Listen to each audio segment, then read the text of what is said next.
안녕하세요. 책 읽어주는 그녀, 라라입니다. 제가 오늘 소개해드릴 책은 혼자서도 행복할 결심입니다. 이 책은 2023년 9월에 출간되어 현재 에세이 분야 신간이자 베스트셀러인 책이에요. 출판사는 이하소, 저자는 제인수, 옹기니는 송수영님입니다. 이 책은 날카로운 시점과 기지 넘치는 리드미컬한 글을 쓰는 작가 제인수님의 신작 에세이예요. 저자는 마흔의 당신 괜찮으신가요? 라는 인생의 물음표를 던집니다. 우리는 어제와 그리 다를 바 없는 오늘이라는 하루를 살아갑니다. 그렇게 시간이 지나고 어느새 마흔의 세월을 훌쩍 넘긴 자신을 돌아보았을 때 황망한 당혹감, 달콤 씁쓸한 안도감까지 느끼기도 합니다. 이 책은 용광로처럼 뜨거운 청춘의 터널을 지나온 저자의 솔직한 신경과 발자취를 담고 있습니다. 졸업 후 취직해서 얼마간 사회생활을 한 뒤 결혼, 육아에 이르는 여성의 통념적 행복 루트에서 이탈해 여전히 싱글이면서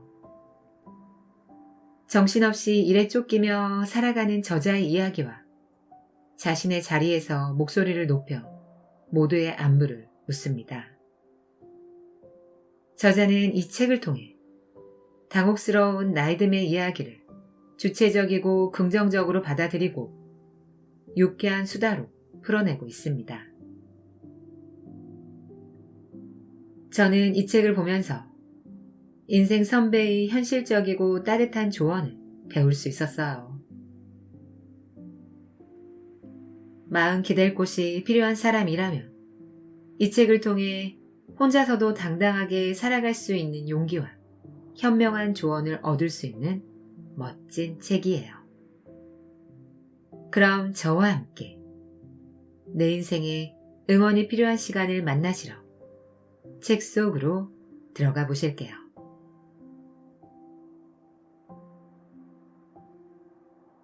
내 인생에 응원이 필요한 시간.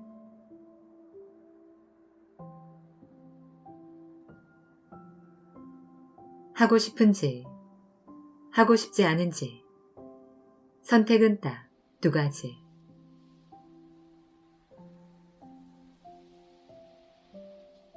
가면 증후군이라는 말이 있다. 성공한 결과에 대해 실력으로 얻은 당연한 결과라는 사실을 받아들이지 않는 현상을 말한다.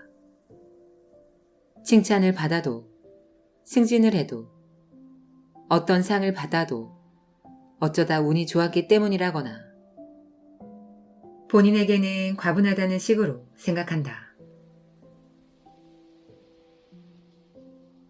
설령 실력이 있어 나온 결과라는 데이터가 눈앞에 있어도 여전히 자기 평가가 인색하다. 사실 세상이 한 사람의 힘으로 이루어진 것은 아니다. 팀으로 위협을 달성했을 때는 고군분투했을 때보다 기쁨이 훨씬 크다. 여기에 더해 항상 주위 사람을 배려하는 것은 미덕이다. 하지만 문제는 가면 증후군에 흔히 빠지는 부류가 주로 여성과 비주류 집단이라는 점이다. 수년 전 오랜 친구에게 책을 써볼 것을 권했다. 그녀는 취미로 30년에 걸쳐 아카데미 시상식을 보면서 독자적으로 수상 예측을 해왔다. 전체 24개 부문 중에서 21개 부문을 마칠 때도 있어서 꽤 적중률이 높았다. 그녀가 말하는 수상의 법칙이나 에피소드가 꽤나 재밌어서 책으로 엮어내면 틀림없이 많은 사람이 좋아할 듯 했다. 그러나 그녀의 대답은 이런 법칙은 영화를 좋아하는 사람이라면 누구나 알고 있어. 이걸 재밌어하는 사람은 그렇게 많지 않을 거야 라며 냉랭했다. 내 주제에 이런 정도로 고작 등의 말을 사용하는 사람은 내 주위에서 여자들 뿐이다. 반면 남자 지인에게 당신은 이런 것에 특출하니 이렇게 한번 해보면 어때? 라고 추천했을 때 내가 무슨 이라는 반응을 보인 경우는 거의 없었다. 물을 만난 물고기처럼 아이디어를 줄줄이 낸다든지 아예 흥미가 없으며 분명하게 의사를 밝힌다. 이 차이가 가면 증후군의 유무다. 나는 많은 여성 친구와 동료에게 그동안 다양한 추천을 했다. 그러나 그게 아니라 이쪽을 해보고 싶어라고 대답한 사람은 딱 한 명뿐이었다. 이게 꽤 복잡한 문제다. 여성은 소극적이어야 좋다는 인식이 사회에 공공연하다 보니 결과적으로 성공에 대한 기대와 믿음이 낮을 뿐 아니라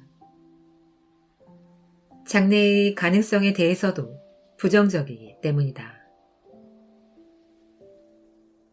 분명하게 노라고 말하지 못하는 것도 확실히 문제다. 일반적으로 두루 세심하게 배려하는 소극적인 조력자 역할은 어디서나 환영받는다. 그러나 여성들의 능력은 비단 이것만이 아니다. 사회적으로 주목받는 역할에서 벗어나 있다고 해서 부당한 처우를 받는 것은 불합리하지만 또 한편으로 역할이 노력 없이 저절로 굴러오는 것도 아니라는 점을 잊어서는 안 된다.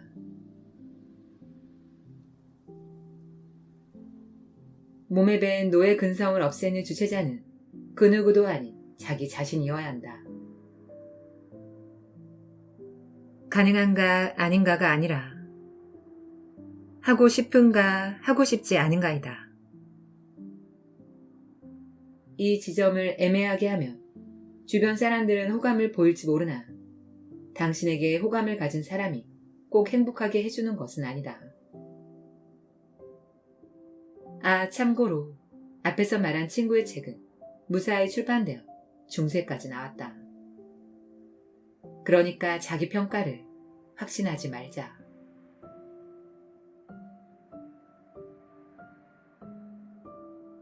과거의 나에게 가르쳐주고 싶은 꿈을 이루는 방법.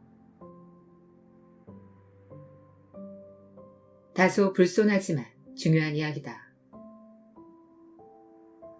칼럼이나 에세이를 쓰고 라디오 진행을 하는 덕분에 평범한 회사원이라면 몰랐을 경험을 하게 되는 기회가 많다. 일면식도 없는 분들로부터 팬레터를 받다니 엄청나게 인기 있었던 사람이 아니라면 보통은 경험하기 어려운 일이다. 기쁘다. 힘을 얻고 있으며 시간을 할애해 주시는 것도 그저 감사할 따름이다. 그 외에도 여러 가지가 있는데 만나보고 싶은 분을 대면할 기회가 생긴다든지 보고 싶은 영화를 공개 전에 시사로 감상할 수 있다든지 말하자면 융숭한 호의에 몸둘 바를 모르는 일도 있다. 패스트 패스를 여러 곳에서 제공받는 느낌. 세상에서는 이것을 특권이라 부를 것이다. 이런 일이 일어나는 데는 몇 가지 이유가 있다. 우선 제인수라는 사람에게 호의를 가지고 꼭 알아주었으면 하는 자신의 콘텐츠나 상품을 보내는 경우, 또 하나는 제인수에게 가치를 느낀 사람이 광고나 판촉에 나를 이용할 수 있다고 생각한 경우다. 어느 쪽이든 업무 차원으로 발주한다든지 마음에 드시면 소개해주세요 라고 부탁한다.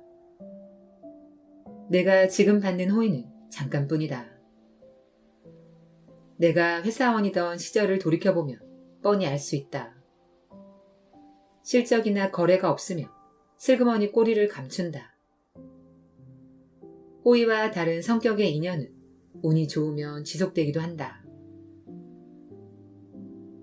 앞의 얘기와 조금 다른 방향이지만 꿈을 이루다라는 것에 대해 말하자면 2년 정도 전부터인가 저자 사인회에서 언젠가 제인수님과 함께 일하는 것이 꿈입니다 라고 말씀하시는 분들을 만나곤 한다. 그러면 나는 저와 다른 분야에서 재능을 발휘하시는 길이 가장 빠를 거예요 라고 다소 생뚱맞은 대답을 한다. 내가 회사원이던 시절 꿈을 이루는 방법에 대해 아무도 가르쳐준 사람이 없었다. 그저 열심히 노력하는 것밖에 그려지는 것이 없었다.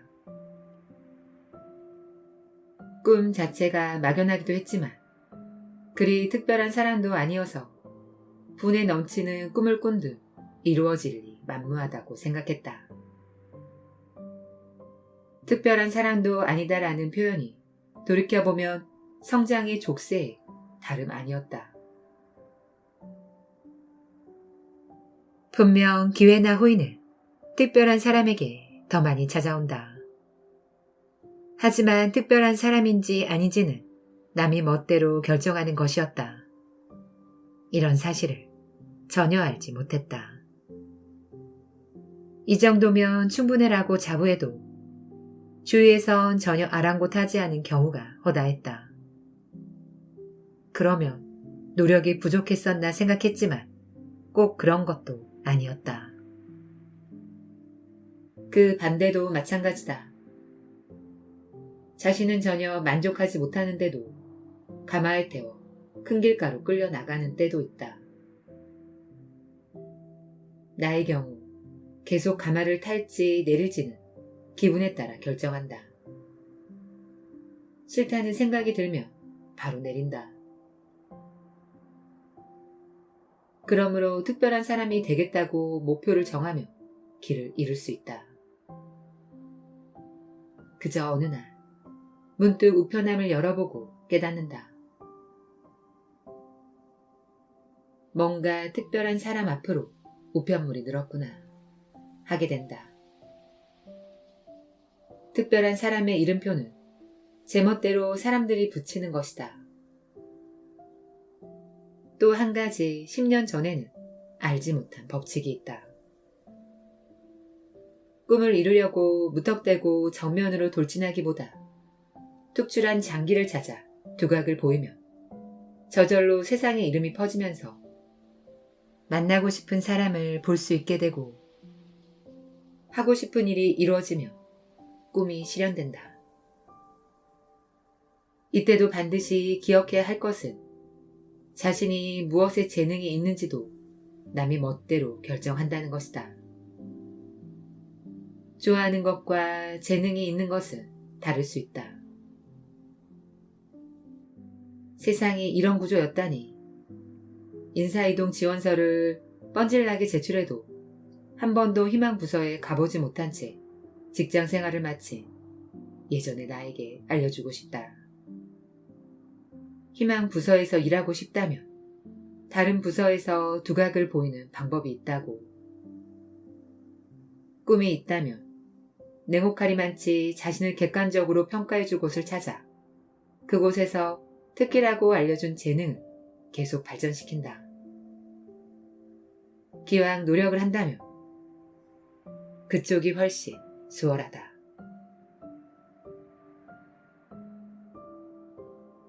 에필로그. 나이를 먹는 것이 좋은가? 아니면 괴로운가? 감정을 냉철하게 들여다보면 현 시점에서는 6대 4로 좋다 쪽이다. 확실히 7대 3이라고 말하기는 힘들지만 나이를 먹으면서 인생의 맛은 깊어지지만 그렇다고 젊을 때보다 훨씬 즐겁다며 웃는 얼굴에 큰 소리로 떠들어대는 것도 허풍스럽다. 젊을 때는 즐거움과 괴로움의 지가 지금의 몇 배나 되었고 무엇보다 너무 바빴다. 지금보다 훨씬 반짝반짝 빛나긴 했다. 그러나 돌아가고 싶냐고 물어본다며 그건 좀 하면서 살며시 부정하고 싶은 것이 본심이다.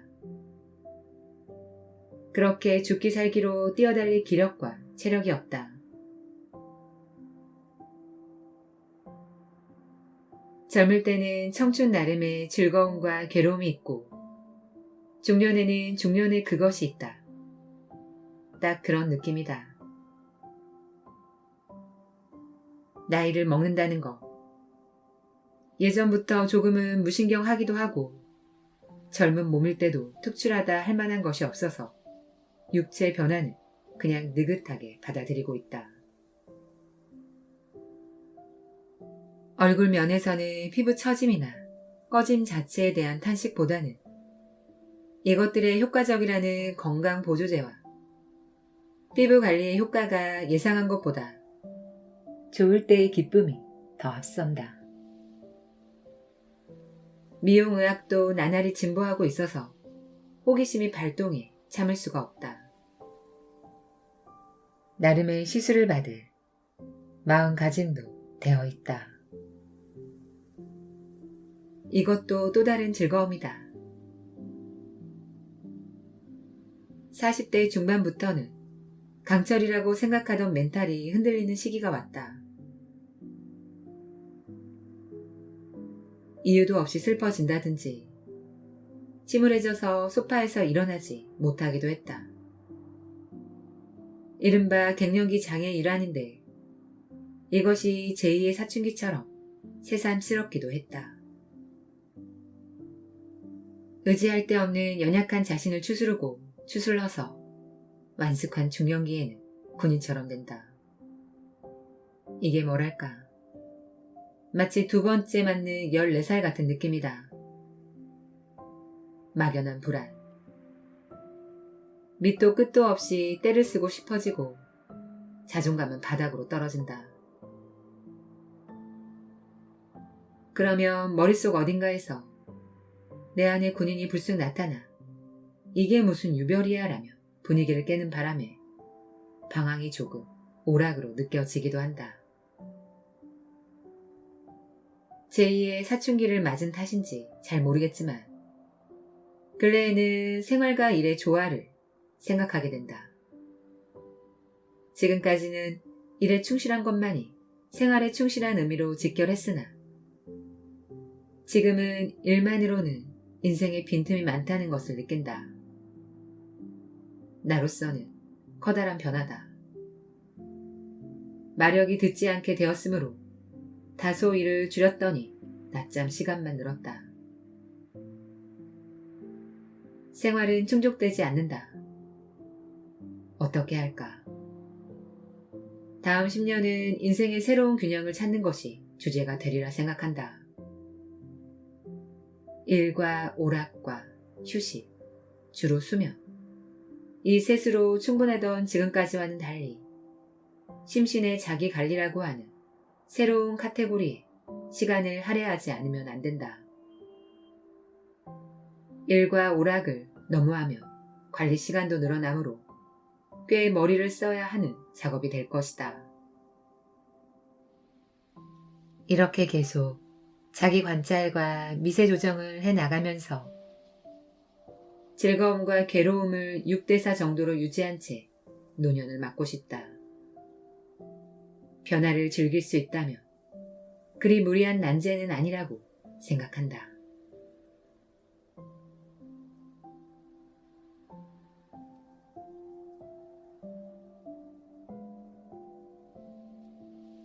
지금까지 책 읽어주는 그녀 라라였습니다. 오늘도 끝까지 들어주셔서 감사드려요.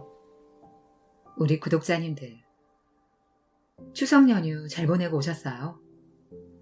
새로운 10월도 시작되고 연휴 끝에 일상도 다시 시작되었어요. 새로운 마음으로 청명한 가을도 누리시면서 행복하게 지내시길. 저는 항상 여기서 응원하고 있겠습니다. 아시죠? 사랑합니다.